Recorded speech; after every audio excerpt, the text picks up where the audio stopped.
আমার কোনো কিছুর অভাব নেই, তবে তার মধ্যে সবচেয়ে বড় একটা জিনিসের অভাব আছে, সেটা হচ্ছে আমার সন্তান।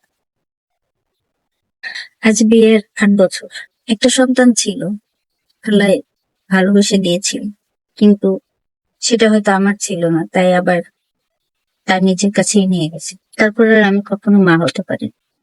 সে সন্তানের মা ডাক পর্যন্ত আমি শুনতে পারি না। আমার হাজবেন্ড আমাকে প্রচুর ভালোবাসে, আমাকে কোনো কিছুর অভাব দিতে দেয় না। তার সাধ্য অনুযায়ী সে আমাকে চেষ্টা করে খুশি রাখার, কিন্তু তারপরও আমি খুশি থাকতে পারি না। কেন জানেন? শুধু একমাত্র আমার সন্তান নিয়ে বলি। বাইরের মানুষ কত কিছু বলেন, দেখা হলেই ভালো মন্দ জিজ্ঞেস করার আগে জিজ্ঞেস করে কি জানেন? কি তোমার এখনো বাচ্চা কাচ্চা হয় নাই? তুমি বাচ্চা কাচ্চা নেও নাই? কি করো? বসে বসে কতদিন খাবা? এই কথাগুলো যখন শুনি, বুকটার ভিতরে মোচড় দিয়ে ওঠে। কোনো কিছু তখন ভালো লাগে না, মন চাই পৃথিবী থেকেই চলে যাই। আপনাদের কেন বলছি জানেন? আপনারা কিভাবে নেবেন জানি না, কিন্তু একটু মনের শান্তি খোঁজার জন্য বললে মনটা হালকা হবে কিনা তাও চেষ্টা করে মনটাকে হালকা করার জন্য, সেজন্য একটু বললাম যে যাদের সন্তান নেই তারাই বুঝে সন্তানের কত জ্বালা।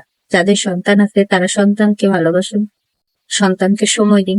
বাবা ডাক মা ডাক শোনার যে কতটা মধুর, মানে তাদের যে কত আফসোস থাকে যে আমি কেন একটু শুনতে পারলাম না। আর যারা শুনছেন, সে মা ডাক বাবা ডাক শোনার তৌফিক আল্লাহ যাদেরকে দিয়েছেন, তারা অন্তত পক্ষে সন্তানকে ভালো রাখার জন্য চেষ্টা করে।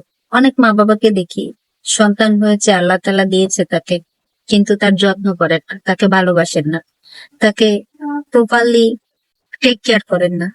এমনকি এমন মায়েরা আছেন দেখছি সন্তান জন্ম দিয়ে সে আর এক জায়গায় চলে গেছে তার নিজের সুখের চিন্তায়। এগুলো কখনো কেউ করে না। সন্তানের জন্য অন্তত পক্ষে নিজের জীবনটা শেষ হয়ে যায়, তবু সন্তানের জন্য ব্যয় করে না। জীবনে কি আছে আসলে? সন্তান না থাকলে এই জীবনের কোনো মূল্যই নেই। যাদের নেই তারা বোঝে। আপনারা আছেন, আপনি তো বোঝেন না। আপনার আছে বলেই আপনি বোঝেন না, আছে বলেই আপনি বুঝতেই পারেন না যে আসলে সন্তানের কত জ্বালা, না থাকলে কত কত কিছু ফেস করতে হয় তাকে।